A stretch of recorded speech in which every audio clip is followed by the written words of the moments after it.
الرجیم بسم اللہ الرحمن الرحیم وبہ نستعین وہو خیر معین۔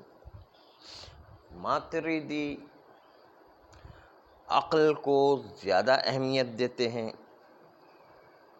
اور اشاعری عقل کو کم اہمیت دیتے ہیں۔ اس سلسلے میں کل ایک بات آئی کہ اللہ کی معرفت عقلاً واجب ہے یا سمعاً واجب ہے۔ ماتریدی عقلاً کہہ رہے تھے، معتزلی عقلاً کہہ رہے تھے، لیکن اشاعری کہتے سمعی ہے۔ یہ فرق ہے ان دو عقیدے اور فرقوں میں۔ اہل سنت کے دونوں فرقے ہیں۔ دوسری طرف سے یہ اعتراف کرنا کہ حسن و قبح عقلی ہے، اس میں حسن و قبح عقلی کا اشعری نے انکار کیا ہے، جبکہ ماتریدی حسن و قبح عقلی کو مانتے ہیں، اگرچہ کہ تھوڑی سی کمی کر کے، لیکن مانتے ہیں بہرحال۔ اشعری جو کہتے ہیں کہ حسن و قبح عقلی نہیں ہے، اس لیے کہ حسن و قبح عقلی کو مانے تو اللہ کی قدرت کو محدود کرنا لازم آئے گا، اس لیے کہ اللہ بھی اسی قدرت کے تحت صرف عمل کر سکتا ہے کہ جہاں پر حسن و قبح عقلی اجازت دے۔ بس اللہ کی قدرت کو محدود کر دیا ہم نے، اس لیے جو ہے ہم حسن و قبح عقلی کو نہیں مانتے ہیں تاکہ اللہ کی قدرت محدود نہ ہو جائے۔ یہ اشعری کی دلیل تھی۔ آپ نے بولا اشعری کی دلیل کیا ہے؟ کہ اللہ کی قدرت محدود نہ ہو جائے، مشیت الہی محدود نہ ہو جائے۔ اس لیے جو ہے ہم کہتے ہیں کہ اللہ کسی چیز میں محدود نہیں ہے، وہ حسن و قبح عقلی میں بھی محدود نہیں ہے۔ یوں مطلب ہے، یہ اشعریوں کا جو ہے کہنا یہ ہے۔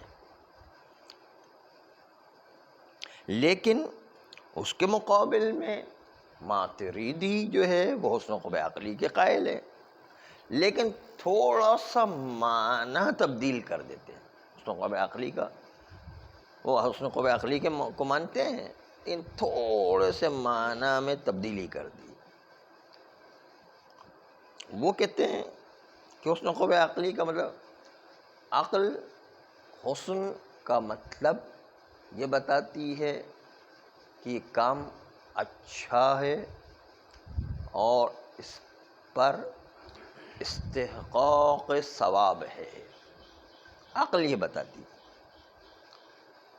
جبکہ عقل یہ ثواب کو نہیں ذکر کرتی ہے۔ ہمارے وہاں کیا تھا کہ عقل یہ کہتی ہے کہ کام اچھا ہے، اور عقل یہ کہتی ہے کہ اس کام کو کرنا چاہیے۔ ثواب و عقاب کی بات نہیں کرتی عقل، خالی یہ کہتی ہے کہ عقل یہ کہتی ہے کہ اس کام کو ضرور کرنا چاہیے۔ ثواب و عقاب کا مسئلہ، یہ ثواب و عقاب کا مسئلہ لے کر آگے در میں ثواب و عقاب کا تعلق شریعت سے ہوا کرتا ہے، وہ عقل سے نہیں ہے نا۔ اس لیے یہ ذرا سی بات انہوں نے سمعی دلیل کو بھی تھوڑا ملا دیا ہے، تھوڑا سا مکس کر دیا ہے، لیکن پھر بھی بہرحال اچھے ہیں، پھر بھی اچھے ہیں، اشعریوں سے بہت اچھے ہیں۔ اشعری کا کہنا تو یہ ہے کہ قدرت الہی محدود نہ ہو جائے، اس لیے عقل و قبح عقلی کو مانتے ہی نہیں۔ یعنی اللہ کی مرضی ہے کہ مولا حسین کو جہنم میں ڈال دے، اور اللہ کی مرضی ہے کہ یزید کو جنت میں ڈال دے۔ اللہ کو ہم کیا کہہ سکتے ہیں؟ اللہ کو کوئی پابند تھوڑی کر سکتے ہیں۔ یہ جو ہے اشعری کا عقیدہ ہے، جو بھی اللہ کرے گا وہی حسن ہے۔ یزید کو جنت میں ڈال دے تو حسن ہے، امام حسین کو جہنم میں ڈال دے تو یہ بھی حسن ہے۔ ما فعلہ، جو بھی اللہ انجام دے، فہو حسن، جو بھی اللہ نے انجام دی وہ حسن ہو جائے گا خود بخود۔ یزید جنت میں بیٹھ کے حسن کام انجام دے رہا ہے، یہ ہو جائے گا نہیں۔ تو اس کا مطلب تو یہ ہوا اشعری کا تو کہ اللہ کی قدرت کو جب محدود نہیں کرنا تو اللہ کی مرضی جو چاہے کرے۔ لیکن اس کو آغا خوئی نے کتاب البیان تفسیر قرآن میں اس پر بڑا زور و شور سے ایک ہنگامی طریقے سے جو ہے گفتگو کیے کتاب البیان میں، اور اس کی وجہ سے اہل سنت اتنے متاثر ہوئے کہ انہوں نے اپنے جامع الازہر میں البیان کو ہر طالب علم کے لیے واجب قرار دیا کہ اس کو ضرور پڑھو. یعنی یہ حسن قوہ عقلی کا یہی مسئلہ ہے کہ حسن قوہ عقلی کے بغیر ساری چیزیں باطل ہو جائیں گی. اگر اس کو نہیں مانا تو اس کو تو ماننا ہی پڑے گا. نہ مانو سب ستیاناش ہو، پورے دین ہی ستیاناش ہو جائے گا نا، سب کچھ خراب ہو جائے گا نا، کچھ بھی نہیں ہو سکتا ہے نا. جب اللہ الٹا سیدھا کر سکتا ہے تو مسئلہ تو خراب ہو گیا نا پھر تو.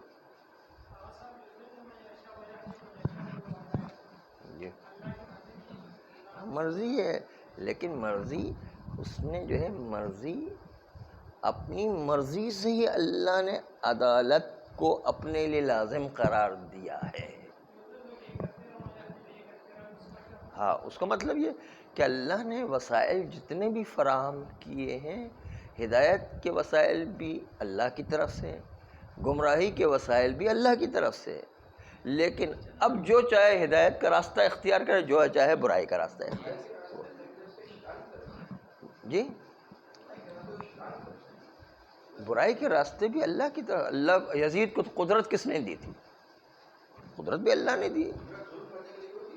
نہیں تو قدرت تو ہے نا، وہ بھی اللہ کی طرف سے، قدرت اللہ کی طرف سے ہے. لیکن اس نے غلط استعمال کیا. اس نے جو ہے وہ جو اللہ نے کہا تھا کہ اگر اچھائی کرو گے تو اچھا جزا پاؤ گے، برائی کرو گے برائی، اس نے اس کو قدرت کو غلط راستے پر. لیکن ہے تو اللہ کی طرف سے نا. یہی مطلب ہے اس کا.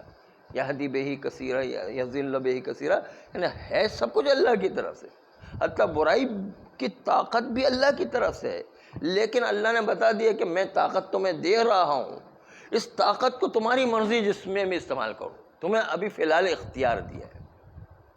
یعنی اللہ نے اپنے اختیار سے انسان کو اختیار دیا ہے کہ تمہاری مرضی کے اب جو ہے جاؤ، میں نے تمہیں خود اختیار دیا، اب تمہاری مرضی جس طرح چاہو اپنے پرچے کو حل کرو. یعنی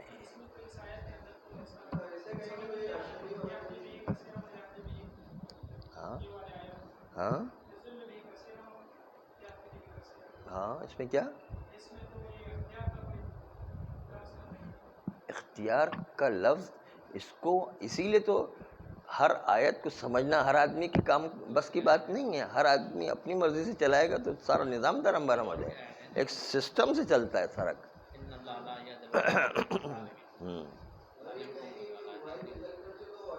برائی اللہ کی طرف سے نہیں، برائی کی طاقت اللہ نے دی ہے. یوں کہہ رہے ہیں طاقت جو ہے کس کی طرف سے؟ اللہ کی طرف سے. اور کسی کے بس کی بات ہی نہیں ہو تو جو ہے مکھی کو بھی اپنے چہرے سے نہیں اڑا سکتا جب تک کہ طاقت نہ ہو. ہاں، طاقت تو سب کچھ اللہ کی طرف سے. اس لیے جو ہے وہ چاہے تو اچھائی کا راستہ اختیار کرے، چاہے تو برائی کا راستہ اختیار کرے، اس کی اپنی مرضی. کیونکہ اللہ نے بتا دی کہ جو راستہ تم اختیار کرو گے اس کی سزا و جزا تم پھر خود ہی بھگتو گے، خود ہی جو ہے اس سزا و جزا کے مستحق ہو جاؤ گے. لیکن طاقت سب اللہ کی طرف سے، کسی کے بس کی بات نہیں کہ طاقت خود سے پیدا کر سکے. ایک جو ہے برائی کی طاقت بھی اللہ کی طرف سے. ہاں تو ٹھیک ہے، یہ تو ہے، تو ہوتا ہی ہے. ہاں، طاقت دے دی، طاقت دے دی. اب جو ہے کہا کہ تمہاری مرضی کس میں بھی استعمال کرو. طاقت دے، ہم تو یہی تو کہہ رہا ہوں میں کہ طاقت اللہ کی طرف سے ہے، باقی اس نے استعمال غلط کر دیا، اب کیا کریں. لیکن طاقت تو اللہ کی طرف سے. یہی تو ہم کہہ رہے تھے دیر سے. بیٹے کو جو پسٹل لے کر دے دے. ہاں جی، چاقو کی مثال ہے. چاقو ایک چھری ہے، اب چاہے تو اس کو پیاز آلو کاٹ کے اس میں سالن بنانے میں استعمال کرے، چاہے تو کسی کے پیٹ میں مار دیں. نہیں، انسان کی اپنی مرضی ہے اور اس کو ہلاک کر دیں. نہیں تو یہ دونوں کام آ سکتی ہے. طاقت اللہ کی طرف سے. اللہ نے یہ طاقت دینے کے بعد خالی اس پر اکتفا نہیں کیا، انبیاء کو بھیجا، قرآن مجید بھیجا، دوسری ہدایت کے 1000 پیغامات بھیجے، اور اس کے بعد بھی کہا کہ پھر اگر تم نے غلط استعمال کیا تو تمہارے اوپر خود ہی طاقت میں نے دی ہے نا. تو ہدایت کے راستے بھی بتا دیے، طاقت دینے کے بعد ہدایت کے راستے بھی بتا دیے، پھر بھی انسان غلط استعمال کرے تو قصور والے ہیں نا پھر۔ تو یہ ذرا سا ماتریدی ہماری تفصیل سے وہ ہٹ کر جملہ کہہ رہے ہیں، اور جو یہ ماتریدی یہ جملہ بھی کہتے ہیں کہ عقل کی روشنی میں ہی تو ہم اللہ کا حکم پہچانتے ہیں، اگر عقل کو بالکل معطل کر دیں تو اللہ کا حکم کیسے پہچانیں گے؟ عقل ہی نہیں ہے تو اللہ کا حکم کیسے پہچانیں گے؟ اس سے مجھے جو ہے آغا شیخ جواد تبریزی کا ایک قول یاد آ گیا۔ ہم نے ایک مسئلہ آغا شیخ جواد تبریزی جب وہ حیات تھے، خدا مرحوم کو رحمت کرے، قم میں ان سے ایک سوال کیا تھا، اور وہ یہ تھا کہ اگر کسی شخص کی عقل اتنی ضعیف ہے کہ کچھ احکام کو سمجھتی ہے لیکن کچھ احکام اس کی سمجھ ہی میں نہیں آتے ہیں، کیونکہ احکام کو سمجھنے کے لیے بھی عقل کے اندر طاقت ہونا چاہیے، عقل کے اندر طاقت ہی نہیں تو وہ احکام کیا سمجھے گا؟ اس کی مثال جو ہے یہ ہے کہ انسان نماز اور روزے کے احکام سمجھ رہا ہے، لیکن ممکن ہے کہ حج کے احکام چونکہ بہت مشکل ہوا کرتے ہیں، آپ کبھی حج کریں گے تو آپ کو اندازہ ہوگا کہ کتنے مشکل مسائل ہیں اس کے اندر، کچھ جگہ تو بہت پریشان کرنے والے مسائل ہیں، آدمی پریشان ہو جاتا ہے کہ اس کو کیسے حل کرے۔ ہاں، حج کا مسئلے اور حیض کا مسئلہ یہ دونوں بہت مشکل مسئلے ہیں، ہاں اس کو حل کرنا ایک بڑا مشکل کام ہے۔ چنانچہ حج کا مسئلہ جب عام آدمی کو سمجھنا مشکل ہو رہا ہے تو جس کی بیچارے کی عقل ہی بہت ضعیف ہے، جس کو عام مسئلہ سمجھنا بھی ایک پہاڑ کی طرح مشکل لگتا ہے۔ ابھی ایک صاحب کل ہی آئے، کہنے لگا ہم نے تو جو ہے علم دین حاصل کیا، اس کے بعد چھوڑ دیا، اب جو ہے 10-15 سال کے بعد اب ایسا لگتا ہے کہ کوئی دنیا بھر کے مشکل ترین کام کہیں تو ہم کرنے کو تیار ہیں، مسجد آباد کر دیں گے، فلاں کر دیں گے، لیکن اگر کوئی مجھے ابھی اس وقت مقدمات پڑھانے کو تو پہاڑ ٹوٹ پڑے گا، نہیں پڑھانا بہت مشکل کام ہے۔ آج طالب جوہری صاحب بھی آخری عمر میں کہا کرتے تھے، جب ان کا جو ہے تقریر کا عروج تھا، خطابت میں عروج تھا، تب بھی وہ خواہش کیا کرتے تھے کہ کاش مجھے موقع مل جائے کہ میں جو ہے ایک جگہ بیٹھ کر لوگوں کو رسائل مقاصد پڑھا سکوں۔ ان کی آخری خواہش یہ تھی، یعنی تو یہ پڑھانا کوئی آسان کام نہیں ہے، مشکل کام ہے بہت۔ تو جس طرح مشکل کام ہے، خاص طور پر حج کے مسائل اور خاص طور پر حیض کے مسائل اتنی مشکلات پیدا کرتے، بعض مسائل بہت مشکل ہے، درک کرنا ہی مشکل ہو جاتا ہے۔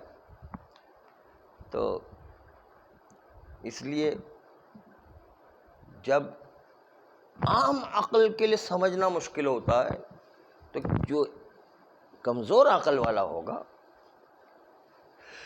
جس کو ہم فرتوت عقل جو ہے وہ بوسیدہ ہو جاتی ہے یا یادداشت بہت کم ہو جاتی ہے، تو اس وقت ایسے مشکل مسائل سمجھنا بہت مشکل ہو جائے گا، نہیں سمجھ۔ تو آغا ماتریدی بھی یہ کہتے ہیں کہ اگر انسان کے پاس، آغا جواد تبریزی صاحب نے کہا کہ جتنے مسائل انسان سمجھ سکتا ہے اتنے اس پر واجب ہے، اور جتنے نہیں سمجھ سکتا اس پر واجب ہی نہیں ہے۔ مثلا نماز روزے کے مسائل سمجھ رہا ہے تو نماز روزے انجام دینا واجب ہے، اور حج کے مسائل جو نہیں سمجھ رہا ہے اس پر واجب ہی نہیں ہے، کیونکہ اتنی عقل ہونا چاہیے کہ انسان سمجھ تو سکے، کم از کم سمجھ ہی نہیں پا رہا ہے بیچارہ تو کیا انجام دے گا ویسے۔ تو انہوں نے یہ جواب دیا کہ جتنی انسان کی سمجھ ہے اتنا ہی مکلف ہے، باقی مکلف ہی نہیں ہے وہ۔ یہ جو ہے ان کا جواب تھا، کیونکہ مکلف کی 4 شرائط ہیں، 4 شرائط میں سے جو ہے ایک تو یہ کہ انسان زندہ ہو، بالغ ہو اور عاقل ہو اور قادر ہو. تو عاقل جو ہے، عقل میں اتنی عقل ہو کہ وہ احکام الہی کو سمجھ تو سکے نہیں، سمجھ ہی نہیں سکتا تو جو اس پر کیسے جو ہے وہ احکام نازل ہوں گے؟ احکام نازل ہی نہیں ہو سکتے اس پر، اس کی سمجھ ہی میں نہیں آ رہے ہیں. تو اس پر احکام، وہ والے احکام واجب نہیں ہوں گے جو اس کی سمجھ ہی میں نہیں آ رہے ہیں. یہ آغا شیخ جواد تبریزی کا جو ہے جواب تھا. یعنی تو یہاں پر آغا ماتریدی بھی کہتے ہیں کہ اگر عقل نہ ہو تو ہم تو احکام الہی کو سمجھ ہی نہیں سکتے. السلام علیکم. یہ جو ہے یہ ماتریدی کہہ رہے ہیں، جبکہ اشعری کہہ رہے ہیں کہ نہیں، تمام احکام وہ سمعی ہے اور اللہ کی قدرت محدود نہ ہو جائے اس لیے ہم حسن و قبح عقلی کو مانتے ہی نہیں ہیں. اس لیے کہ حسن و قبح عقلی کا اللہ پابند ہو جائے تو اس کا مطلب اللہ کی قدرت محدود ہو جائے گی، اللہ کی مشیت الہی محدود ہو جائے گی. اس لیے مشیت الہی کو محدود نہ ہونے دیں، اس لیے اللہ کو آزاد رکھیں گے کہ وہ حسن و قبح عقلی کا پابند ہی نہیں ہے. یعنی یہ اشعری کی دلیل تھی. ماتریدی اس میں مقابل میں کہتے کہ نہیں، عقل کا ہونا ضروری ہے. عقل کے بغیر جو ہے انسان حکم الہی بھی سمجھ نہیں سکتا ہے، سوائے اس کے کہ جو ہے اللہ کی معرفت کی بات ہے. یعنی السلام علیکم ورحمۃ اللہ. تیسرا قول آغا ماتریدی کا یہ ہے کہ اللہ ظلم و جور اور ایسی ناسزاوار چیزیں انجام نہیں دے سکتا ہے. قبیح ہے عقلاً کہ پروردگار عالم جور، ظلم اور اس قسم کی چیزیں انجام دے، اس لیے عقل منع کر رہی ہے.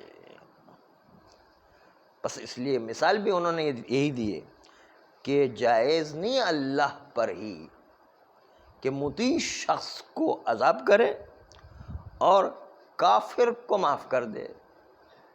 یہ جو ہے عقلاً صحیح نہیں ہے. عقلی طور پر یہ کیوں؟ اس لیے کہ یہ حکمت الہی کے خلاف ہے. حکمت کا تقاضا یہ ہے کہ جو احکام انسان کو دیے گئے اور وہ اس کی اطاعت کرے اس کو جزا دے، نہ کہ جو مخالفت کرے اس کو جزا دے دے. یہ تو اس کی حکمت کے خلاف ہو جائیں گے، کیونکہ عقل جزم رکھتی ہے کہ یہ الٹا کام کرنا جائز نہیں. ظالم کو اجر دے دے اور مطیع کو سزا دے دے، یہ جو ہے جائز نہیں ہے عقلاً.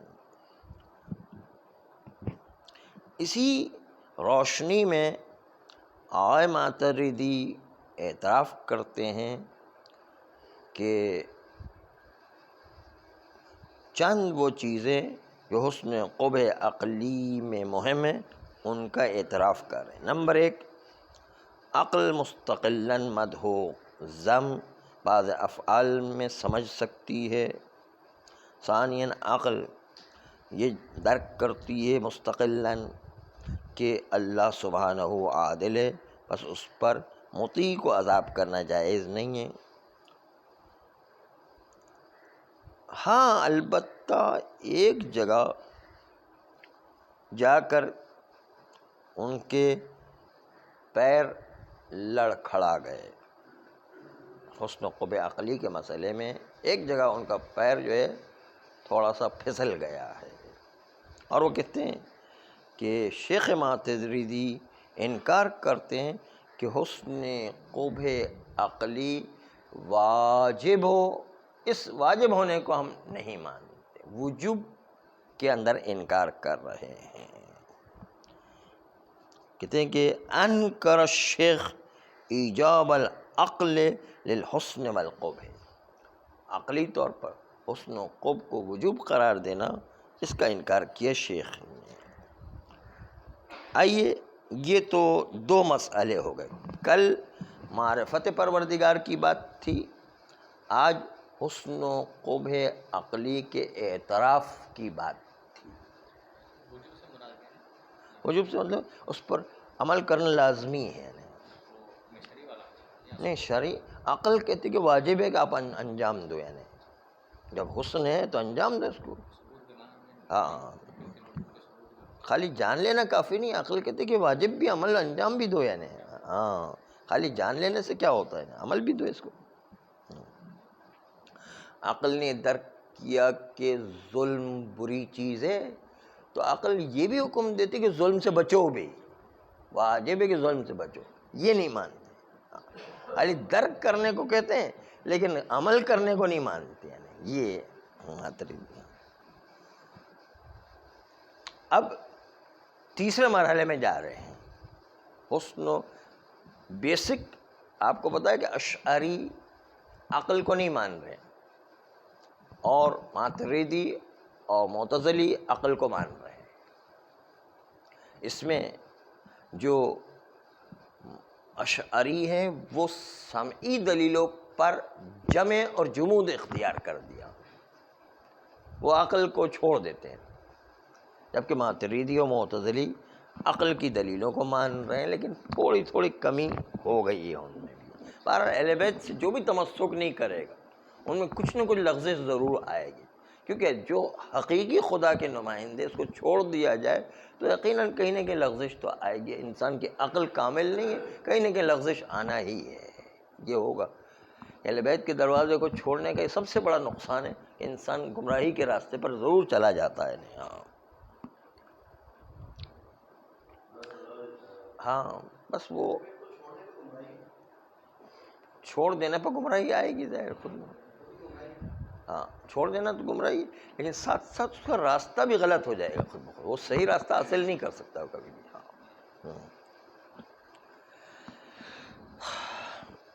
پھر کہتے ہیں کہ آیا پروردگار عالم تکلیف ما لا یطاق دے سکتا ہے یا نہیں. اشعری کہتے ہیں کہ چونکہ عقل کو تو انہوں نے مانا ہی نہیں ہے, اس لیے کہتے ہیں کہ پروردگار عالم جو ہے وہ تکلیف ما لا یطاق دے سکتا ہے. انسانوں کو کہے کہ آج سے میں واجب قرار دیتا کہ آسمانوں میں پرواز کرو, انسان پکار کے کہے گا کہ پروردگار ہمیں تو طاقت ہی نہیں اڑنے کی. کہا نہیں, میں نے کہا اس لیے اڑنا پڑے گا آپ کو, کسی بھی طریقے سے اڑو. یعنی تو جو ہے کہ ہمارے طاقت ہی نہیں تو کیسے اڑے, کہا نہیں اڑنا پڑے گا, ہم نے حکم دیا اس لیے اڑنا پڑے گا, چاہے طاقت ہو یا نہیں ہو. یہ جو ہے اشعری کہہ رہے کہ کرنا پڑے گا, یہ کر سکتا ہے اللہ نے. ہاں لیکن ماتریدی کہتے ہیں کہ نہیں, ایسا حکم اللہ نہیں دے سکتا کہ جو انسان کر ہی نہیں سکتا ہے تو پھر کیا حکم دے گا. اس لیے بیاضی نے جو اشعری کے ایک نمائندے ہیں انہوں نے کہا تکلیف ما لا یطاق اللہ کے لیے دینا صحیح نہیں ہے, کیونکہ انسان کے پاس قدرت ہی نہیں ہے اڑنے کی. یہ شرائط جو تکلیف کے لیے ہونا چاہیے وہ شرائط ہی پوری نہیں ہے. ان شرائط میں سے ایک شرط یہ ہے کہ انسان کے پاس قدرت ہونا چاہیے. چونکہ قدرت نہیں ہے تو کیسے اڑے گا, کیسے حکم الہی کو انجام دے گا. یہ تو بیاضی نے ماتریدی کے حوالے سے نقل کیا, لیکن امام ابو منصور ماتریدی اس نے تفصیل پیش کی ہے اپنی کتاب توحید میں کہ نہیں, اس میں تفصیل ہے کہ تکلیف ما لا یطاق دے سکتا ہے یا نہیں. اس کو ذرا آپ غور سے سنیے. کہتے ہیں اگر انسان نے اپنی طاقت کو اور قدرت کو خود ہی کھو دیا ہے تو پھر اللہ حکم کر سکتا ہے جو قدرت اس نے خود نے کھو دی ہے, تو اس قدرت کو کھونے کے باوجود جو وہ نہیں کر سکتا اب اس کے باوجود اس کا امر کر سکتا ہے, کیونکہ اس نے کیوں طاقت کو کھو دیا. طاقت تو اللہ نے دی تھی, کیوں کھو دی؟ اس لیے جو ہے جو انسان اپنی طاقت کو خود کھو دیتا ہے تو وہاں پر واجب ہے. دو مثالیں اس کی پیش کر رہا ہوں, آپ اس کی مثال جو ہے ملاحظہ فرمائیں. ایک آدمی نشہ کرتا ہے, نشے کی وجہ سے اس کی سمجھ میں نہیں آ رہا ہے کہ مجھے نماز پڑھنی یا جو ہے وہ روزہ رکھنا. اس کی عقل جو ہے, چونکہ نشے میں انسان کی عقل ختم ہو جاتی ہے, نہیں تو روزہ نماز بھی سمجھ میں نہیں آتی. تو نشے کی حالت میں اس نے نماز روزے چھوڑ دیے. جب نماز روزے چھوڑ دیے تو وہ کیوں چھوڑیں؟ اس لیے کہ اس کے پاس قدرت ہی نہیں نماز روزے انجام دینے کی، قدرت ہی نہیں، اس کو سمجھ ہی نہیں آ رہی، یعنی نشے کی وجہ سے سمجھ ہی نہیں آ رہی۔ تو کیا یہ قدرت ختم ہو گئی نماز روزے کی؟ تو اس نے اللہ کی تو دی ہوئی طاقت تھی، لیکن اس نے خود ہی کھو دی نشے کی وجہ سے۔ خود کوئی ایسی دوائی کھا لی کہ جس کے اندر بے ہوش ہو گیا مثلا، اپنی ہی دوائی سے خود ہی بے ہوش کر دیا اس نے، اور جو ہے روزے نماز سے جو فارغ ہو گیا، تو اس نے چونکہ اپنی مرضی سے طاقت کو کھو دیا ہے، تو اس پر تو روزے نماز واجب ہوں گے۔ کیوں کھویا تم نے؟ کیوں تم نے چھلانگ ماری ہے؟ یا مثلا کوئی آدمی چھت پر سے چھلانگ مار دیتا ہے، پھر راستے میں جب ہوا میں لٹک رہا ہے تو وہ ہوا میں لٹکنے کی اس میں طاقت نہیں رہی ہے، اور یہ نہیں کہہ سکتا ہے کہ بھائی میں تو جو ہوا میں لٹکنا چاہتا تھا لیکن کیا کروں، زمین پہ آ کے ٹکرایا اور اس کے نتیجے جان چلی گئی، تو میں خودکشی تو نہیں کرنا چاہتا تھا لیکن کیا کروں، میں ہوا میں اڑ نہیں سکا، ہوا میں جو ہے تیر ہی نہیں سکا، ہوا میں اٹک ہی نہیں سکا، میں نے تو کوشش بہت کی لیکن ہوا میں تیر نہیں سکا ہے۔ تو اس نے اپنی طاقت خود ضائع کر دی چھت سے چھلانگ مار کر، کہ وہ اپنے آپ کو بچا نہیں سکا ہے۔ تو وہ نہیں کہہ سکتا ہے کہ جو ہے میں تو ہوا میں اٹک گیا تھا اور میری قدرت ہی ختم ہو گئی تھی، اس لیے میں مجبور ہو کے جو ہے زمین میں آ کے لگا اور جو ہے خودکشی ہو گئی ہے۔ خودکشی میں تو نہیں چاہتا تھا لیکن کیا کروں، وہ ہوا میں تیر ہی نہیں سکا میں۔ تو یہاں پر یہ عذر نہیں چلے گا، تم کیوں چھت پر سے کودے کیوں، یعنی تم کو پتہ ہے کہ یہاں پر اٹک نہیں سکتے ہو، ہوا میں جو ہے تیر نہیں سکتے ہو، تو پھر کیوں جو ہے کودے تھے، اپنی قدرت کیوں کھو دی؟ یعنی تو وہاں پر جو ہے اللہ معاف نہیں کرے گا کہ تم نے خودکشی کیوں کر دی، تم نے نماز کیوں چھوڑ دی، نشہ کیوں کیا، یعنی ایسی دوائی کیوں کھائی، یعنی ہاں۔ اور اسی لیے ہمارے وہاں پر تمام فقہا کا اب یہ فتویٰ ہے کہ وہ کہتے ہیں کہ جو لوگ عقیدے میں بگڑے ہوئے ہیں اور اس کی وجہ سے عقیدے کی خرابی کی وجہ سے نماز روزے انجام نہیں دے رہے ہیں، مثلا کمیونسٹ ہے، وہ خدا کو بھی نہیں مانتا ہے اور نماز روزے بھی انجام نہیں، خدا ہی کو نہیں مانتا تو نماز روزے کیا انجام دے گا؟ تو خالی ان کو عقیدے پر سزا نہیں ملے گی بلکہ عقیدے کے علاوہ روزے نماز انجام دینے پر سزا اس پر بھی ملے گی۔ کیوں؟ اس لیے کہ ان کو کس نے منع کیا تھا کہ صحیح راستہ اختیار کرے، وہ کیوں غلط راستے پہ چلے، اپنے اختیار سے چلے گئے، اس لیے جو روزے نماز پر بھی ان کو عذاب ملے گا کہ کیوں تم نے غلط راستہ اختیار کیا، تم صحیح راستے پر آ جاؤ، کس نے منع کیا تم نے؟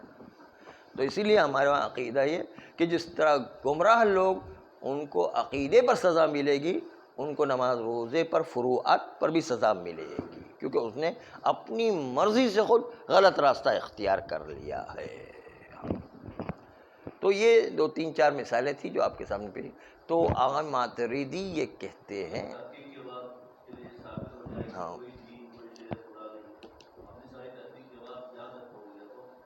اگر اس نے انصاف سے تحقیق کی ہے اور اپنی پوری وسعت کو استعمال کیا ہے اور کوئی اس میں کھوٹ نہیں کی تو معذور ہے، کیونکہ انسان اپنی عقل کی حدود کی سمجھ کے اندر محدود ہے، اس کی سمجھ میں اتنا ہی آیا ہے تو معذور ہے۔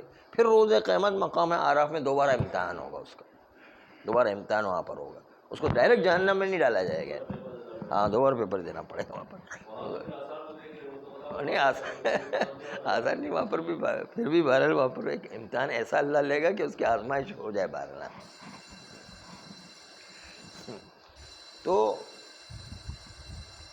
یہ کہ آغا ماتریدی جو ان کے سردار ابو منصور ماتریدی، وہ کہتے ہیں کہ یہاں پر اللہ تکلیف ما لا یطاق دینے میں تفصیل رکھتا ہے کہ جس نے اپنی طاقت کو خود ہی ضائع کر دیا ہے جان بوجھ کر، اس کو اللہ تکلیف دے سکتا ہے، احکام دے سکتا ہے، لیکن جس نے اپنی طاقت کو خود ضائع نہیں کیا ہے اور خود بخود ایسی تکلیف آ جائے جو انسان کی طاقت سے باہر ہے، تو پھر ایسی تکلیف اس کو نہیں دی جا سکتی ہے۔ یہ تفصیل انہوں نے پیش کرتے ہوئے آخری میں ایک جملہ لکھا ہے، اس جملے کے لیے ساری زحمت دی۔ وہ جملہ جو ہے آپ سنیے گا، وہ جملہ جو ہے یہ کہا ہے کہ اگر اللہ طاقت کہ ضائع کرنے والے کو تکلیف نہ دے، تو اس کا مطلب یہ ہوا کہ پھر تو وہ اس کا مطلب یہ ہوا کہ اللہ سوائے مطیع شخص کے کسی اور کو تکلیف دے ہی نہیں سکتا ہے، گناہ گار کو تکلیف دے ہی نہیں سکتا۔ کیوں؟ اس لیے کہ گناہ گار اپنی تکلیف، اپنی طاقت کو ہمیشہ ضائع کرتا ہے۔ وہ جو ہے نہ وضو کرنے کے لیے جائے گا، نہ جو ہے پانی لانے کے لیے جائے گا، نہ مصلی پر کھڑا ہونے کی زحمت کرے گا، اپنی تکلیف کو، اپنے جو ہے طاقت کو خود ہی ضائع کر رہا ہے۔ تو اس کا مطلب یہ کہ عاصی شخص کو تو کبھی کوئی تکلیف آئے گی ہی نہیں، ساری تکلیفیں مطیع شخص کے اوپر آ جائے گی۔ اور یہ بات صحیح نہیں کہ تکلیف خالی مطیع شخص کے لیے ہو، تکلیف عاصی کے لیے بھی، تکلیف مطیع شخص کے لیے بھی ہے، دونوں کے لیے تکلیف ہے۔ اس لیے پتہ چلا کہ جو انسان اپنی تکلیف، اپنی قدرت کو خود ضائع کرتا ہے، اس کے اوپر تکلیف پروردگار عالم نازل کر سکتا ہے۔ یہ تھی دلیل ماتریدی کی، صلی اللہ علیہ وسلم۔